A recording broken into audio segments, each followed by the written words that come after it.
Hi, we are getting a late start because I sent out the wrong Zoom link this morning. And as you can hear, I have a delightful summer head cold. So um, bear with me. I made this one shorter on purpose so you don't have to listen to my nasally voice. If I have to blow my nose, I will put you on mute.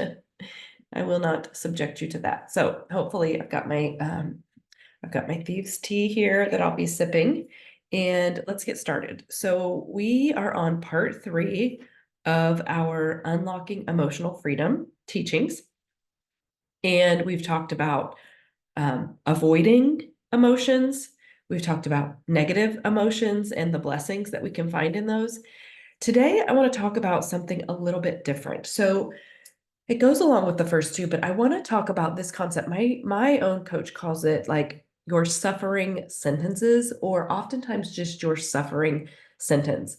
And this idea that we think that our partner's betrayal is the cause of all the pain. It's the circumstance that leads to the suffering sentence that causes the emotion.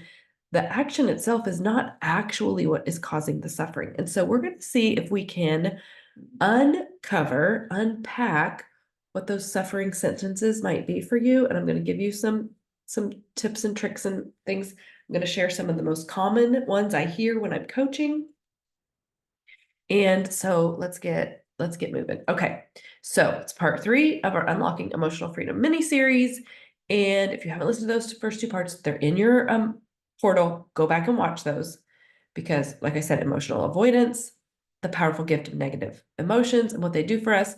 Today, we're talking about the thoughts, the beliefs, the sentences, whatever you want to call them, that cause those negative emotions that cause so much of our suffering. And I'm willing to bet that you have a sentence right now in your head that is causing you pain. And I have thought of 2 sentences that I'm going to share with you that through my healing journey I carried that were not helping me to heal. So there is a negative sentence swirling around in your head, likely about the infidelity, about your partner, maybe about a circumstance that the infidelity has created, for example, a divorce, having to move out of a house, having to, share custody of the kids. Maybe it's about something that you wish were different, and you think the sentence is true, and you have lots of evidence for it to be true. But here's what I want to show you today. None of that matters. It doesn't matter if it's true. Doesn't matter if you can find evidence for how the sentence is true. The question you have to ask yourself is this sentence having me show up in my life in the way I want? Is this sentence creating a life of joy that I want? Is this sentence moving me forward in my healing? And if the answer is no, and if it's causing you suffering, then it's a sentence or a thought or a belief that's worth examining. So I'm going to give you some sentences that I hear from women, even some sentences that I used to carry around. And then we're going to unpack what to do with these as we learn to uncover our own sentences. So here are some of the sentences that my own clients have said to me when I've done some one-on-one coaching. And these are ones that often keep them in a lot of pain. I'll never trust again. I'll lose my dignity if I walk away. I had someone say that to me recently, and I said, no, actually, you'll get your dignity back. I just think of it in a different way. That thought never crossed my mind. I don't carry that sentence. I carry a different sentence, and I show up differently. I can't afford to leave. He should have never done this. I can only take so much. I'm out of options and completely drained. That one just, I want to be like, of course you're out of options because you've told yourself you're out of options. Whatever, insert your favorite suffering sentence here, whatever it is. Here's what I want you to know. The sentences, the thoughts, the beliefs that we focus on, the ones that we practice, those are the ones that are making it impossible for us to heal. Those sentences, those beliefs, those thoughts that we practice, they're making us resentful, they're making us worried, they're making us apathetic, they're making us unfulfilled, they're making us lacking in joy and peace, which are the 2 things I hear over and over and over from women. I just want my peace back. I just want my joy back. And so we have to really dive into this idea of what is the suffering sentence or sentences that are keeping me from feeling that joy and peace. And sometimes those sentences are depressing and they're soul crushing. And I personally know someone who's walking through a divorce right now. And every time she posts on the socials, her posts are filled with suffering sentences. And part of me wants to reach through the phone and hug her. And the other part of me wants to reach through the phone and shake her and say, stop saying that, because you are making that become the truth. And I just realized I forgot to turn the chat on. Let me do that. Okay, the chat is on if you want to chat. I know sometimes when I'm in a teaching, I'm like, no, I just want to focus. So anyway, it's on if you need it. So, part of me wants to hug her, part of me wants to shake her, and part of me wants to put her in this program so she can learn. But many times those suffering sentences that we carry around, they build walls where we either once had connection or where we desperately want connection. And for those of you that have experienced infidelity and you're trying to work through it, you're trying to salvage or restore or renew the marriage, this is particularly important with what are the suffering sentences you're carrying around about your partner? And are they building a wall instead of building a connection? And sometimes these sentences, listen, sometimes I know they literally make it hard to breathe. I'm sorry, my daughter's texting me if I want a smoothie. Yes, honey, mama does. That will help. But I want you to know that once you uncover these sentences, if you're brave enough to ask yourself, what is my sentence? And by the way, this is the hardest part. Uncovering your suffering sentence is the hardest part. Your healing depends on you finding this sentence or these sentences, because whether you acknowledge the sentence or not, it's at work in your life. And it's at work causing you pain and suffering and staying stuck. Listen, I've had so many of these sentences in my own life. One that I thought of as I was working on this teaching was something I thought a lot during my marriage, was that no one would want me. When the infidelity happened for the very first time, I had a 39, I was pregnant. So let's say I had a 3-year-old, he had just turned 3. I had a 9-month-old, and I was 6 or 7 months pregnant. Yeah. And I was a stay-at-home mom. And the thought that I carried was no one would want me. And one of the reasons I stayed so long in this marriage that was riddled with infidelity was that my suffering sentence was that there was no man who would want a single mom with 3 little kids in tow, who didn't have a job, or who, when she did go back to work, was going to spend it all on daycare because she was going to be picky about the daycare, and she was a Catholic school teacher. And I believed that with everything I had in me. And so I stayed. And I tried to convince myself that this broken marriage was better than nothing. And obviously hindsight is 2020, and I see now that that's not true at all, because there is a wonderful man who wanted me and supports me and my children and has been the biggest encourager and the greatest love I've ever known. But that one thought kept me stuck in my marriage for 10 years.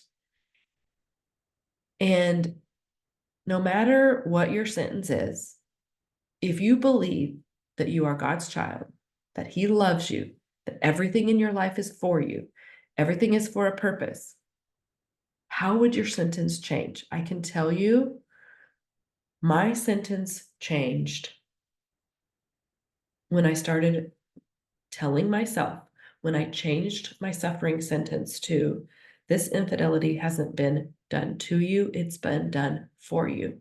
And what can I get out of it?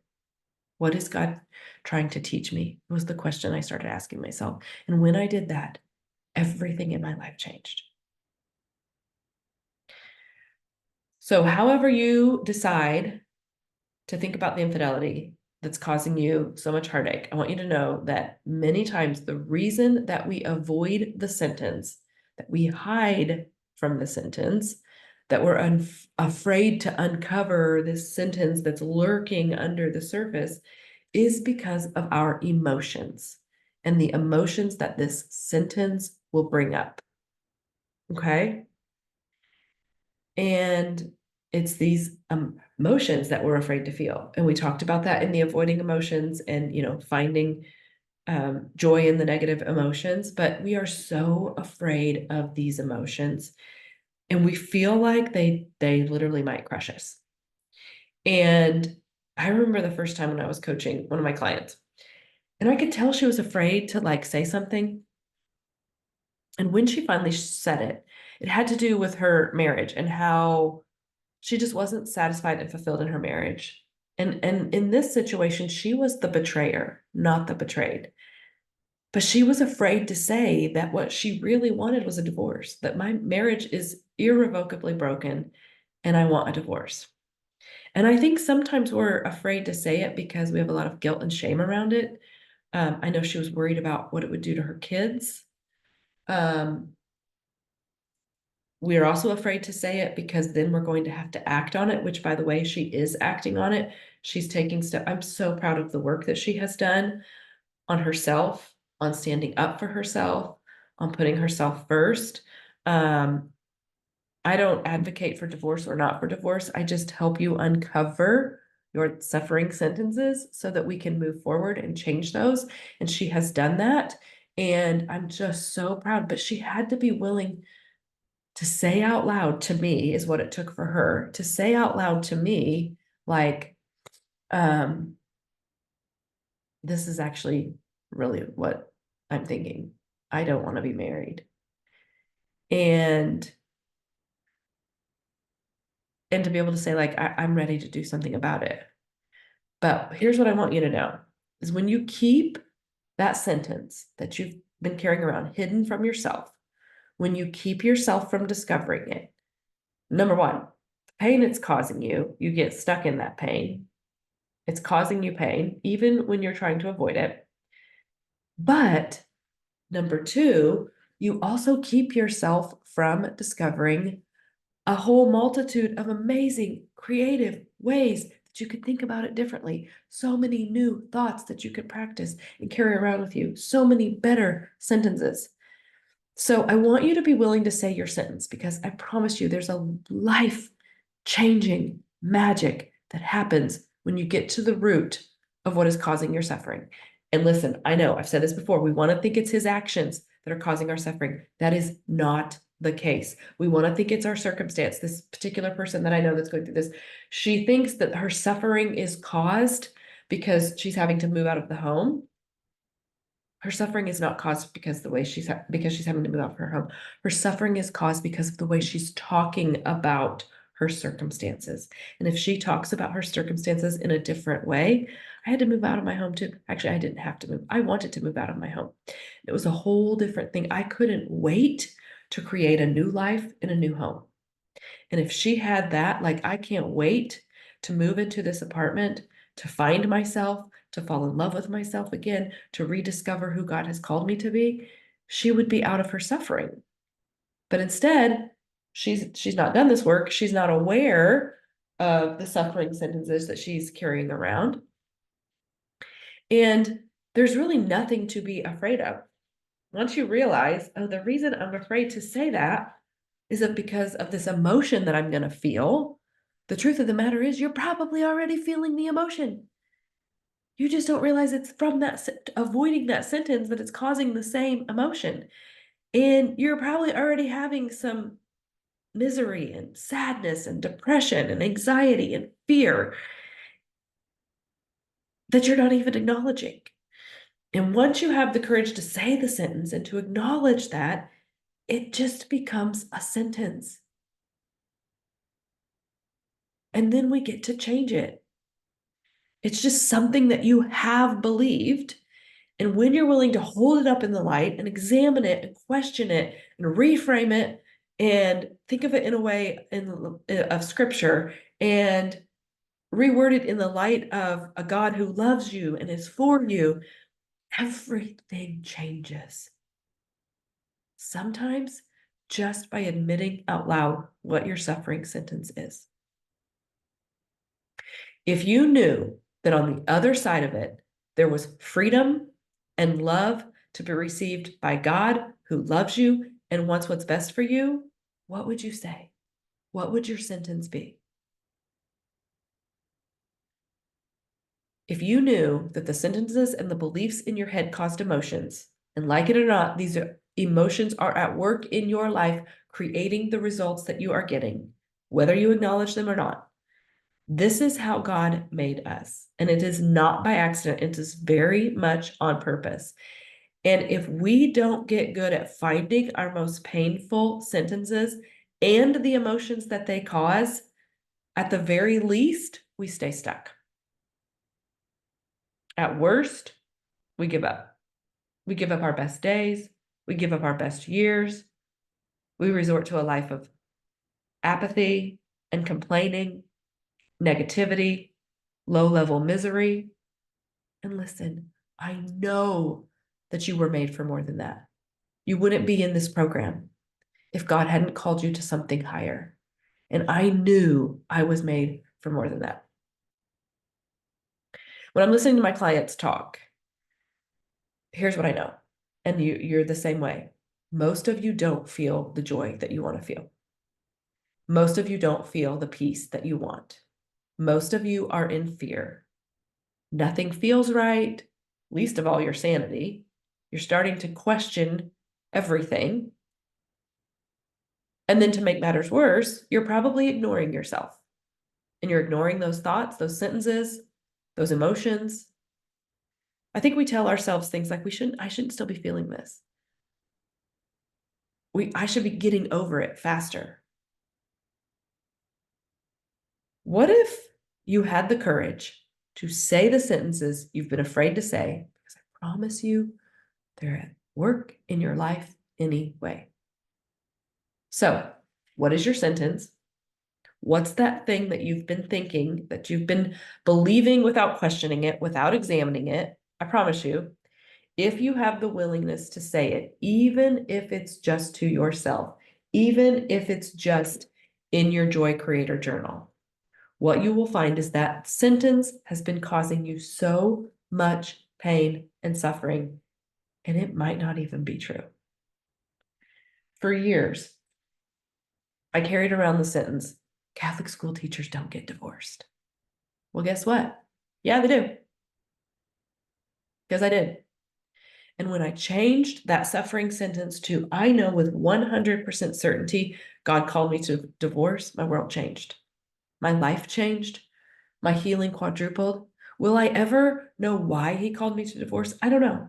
I mean, I could say I'm sitting here because my why is I'm sitting here. Maybe that's true. I don't think it matters. The why doesn't matter.